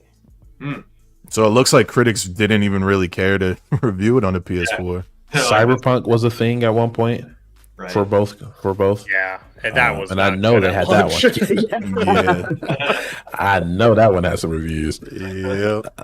Obviously, you had the 2Ks, but those were fundamentally different games, like NBA 2K, Madden. Those were pretty different games there. Yeah, we're gonna have to see how they go about that. Yeah, I think Pokemon people are so sick about the current Pokemon like formula, and I know they're trying out some new stuff here with like combat. I just don't think it's going to be like that great. I don't think it's gonna be that great. I'm giving it a 79. Is what it's gonna be hitting at. You might get 9 points from that. You know what? Yeah, that's respectable. It's I mean, gonna I know sell millions. the last Pokemon Legends they did. I think it was, what was the last one they did? Arceus. Yeah, I think people like that one. I'm pretty sure. That was the whole reason I picked it up. Yeah. Was just because like, all right, the last Legends did all right, and I was just looking for stuff to fill the roster. You know. Yeah. Yeah, that's definitely one of the games that if I was able to, I would have dropped, because there's definitely other stuff that's more valuable for sure. For sure. But not bad though. Not bad. Like a Dragon, Hawaii. Damn, that came out this year. I forgot it did. forgot about Yeah. that, honestly. Yes, sir. But yeah, no, yours is looking solid. The Rogan, bottom you got half some of things that, there. I feel really good about. The bottom, like from Skate Story to Skate, Dragon Will. Quest, I think all those games are gonna bang, bro. For Oh, sure. for sure. Replaced. For sure. That's gonna be a good one. Replace looks so good, bro. Yeah. Where is that game? I don't know what's going on. Oh, I mean, I think they are a studio based out of the Ukraine, so probably stuff to do with that. But man, we've been seeing that game for a long time. Yeah. It looks phenomenal. Yeah, it looks so sick. And then we got our people there. We still got a lot of stuff coming out. Upcoming games. The next upcoming games is Expedition 33, drafted by me. We got Fatal Fury by Dean. Doom: The Dark Ages, which is a banger for Roman. Elden Ring: Night Reign. Derek, the Mindful Gamer, did pick that one up. Forgot That's a about W. that game, bro. Wow, man. And on the same day, we got Mario Kart World and Deltarune. So that's what we got them until June. I'm currently sitting in last place because I had one game drop. You're in it for the long game. You're in it for the long haul, you know? I am here for the long game. And actually, I don't know if you guys can. Maybe you could show me, but I can actually see you guys' budget. I don't know if you guys are on the thing, but I can see the budget that you guys have left over. Yeah. Right? So just to go into that really quickly, you can see here. By the way, Strew, we talked about some marathon. We talked about some blueprints. We was nailing it all. We was yapping it up in here for a cool minute. $50 left for Thaddeus. The Mindful Gamer spending the most amount of money. I only have $32 left. Ooh. Me spending the least amount of money. I got $94 left. Wow. But which is it's funny too, because you look through the history of things, people was getting things going, right? Pickups, right? Picking up games. Bid at $15 for Donkey Kong. Go ahead and pick that up. Adrian just picking up shit, going crazy. I'm telling you, it's like whenever there's like a new, like, well, not only when there's a new presentation, but whenever you guys are in the text, like saying something, Yeah. I'm like, fucking goddamn it. And then I get in there. Right. But there's some things going on here, right? Some things going on. Make sure I check that out. But here's another thing, okay? While we're here, this will be the last thing that we do before we head out, all right? All right. We've seen each other's games, all right? We can also do trades, okay? can also do trades. Any of y'all want Judas? Hey, I'll trade you Judas for Star Wars: The Old Republic. Oh, I thought you were gonna give me Earthblade. I was like, fuck. You know what I'm saying? That's the thing here. Now, I'm pretty good. I'll take Doom. You know what I'm saying? Let me do a quick gander. I'm pretty solid. I'm gonna chill. You don't want Doom? I could take a Doom. That's probably gonna hit. I'll give you Mafia, or I wouldn't even. Must be out your mind. I'll give you. Nah, that's all I'm willing to sell. You know what I'm saying? Dispatch, maybe. I like Dispatch. I'm gonna keep it. That's a personal pick for me. Sea of Stars is gonna be a banger. Lies of P. Yeah, no, I'm chilling. Just something to keep in mind. You know what I mean? We can actually trade as well. But that's the video game draft update. I thank all of y'all for coming out here. You know what I'm saying? Yapping it up. Everyone who's been on Twitch, on YouTube, I appreciate you. Adrian, do you want to do you know what I'm saying? Where can we reach you, et cetera, et cetera? What are you doing? Yeah, I am at Adroid IRL on all platforms, I believe. Love talking about games. Honestly, like, I don't care how this draft goes. I just want to, my last thing I'm going to say, I love talking about games. I love being a part of this. I think it's so much fun. So shout out to y'all. This is like one of the most fun things I've done in like talking about games in this like weird content creator journey I've been on. For sure. So yeah, thanks so much. Like this is cool. And yeah, I'm excited. So that's it for me. Yeah, gotcha. Rogan, what you got, man? Yeah, I totally agree. You can find me, Rogan Plays Games, Instagram, TikTok, Twitch, YouTube. I think that's all of them at this point. But I agree. I think the only thing I disagree with is that I do want to beat you guys. So I'm hoping for that. But no, I totally agree. I've loved this as an opportunity to get to know you guys and shoot the shit and talk about games. And that's really fun. And hopefully we can just keep doing more of this. We need to play games all together. Right? Bro, I was thinking the same thing. That'd be dope to hop on something. 100%. Like some big thing. I've been playing a lot of Enshrouded, you know what I'm saying? But we can figure out something. We've got a text chat. We can figure out something. Yeah. 100%. Roman, what you got, man? Where can you find me? I don't even know what I'm on. I'm on TikTok, YouTube, and Twitter. DQ Roman on everything. You can find me there. But yeah, I'm the same as you guys, bro. I just love talking about video games in a positive light. I love hearing people talk about how much they like video games. It makes me feel good, and that's my whole purpose for existing in content creation. I just want people to like games and explore more, you know. So yeah, it's this has definitely been fun for sure. It's been a good time, man. 1000%. Of course, me, I'm A Big Close Fist. Follow me on YouTube, Twitter, all that fun stuff. Video game essay-ish type things on YouTube. Checkpoint the show. This is just a cool video game show that I'm doing. And also, if you're in LA, I'm gonna be throwing events and stuff, man. I did a South of Midnight release party, which was really fun, unofficial, and I want to do some more cool stuff like that. So tap in over there. Thank y'all for coming. This is a great conversation. I like just yapping it up. You know what I'm saying? Get the gaming juices flowing. I love a good yap session. Yes, and yeah, make sure y'all tap in to all of us for more video game discussions. It's been real. Adios.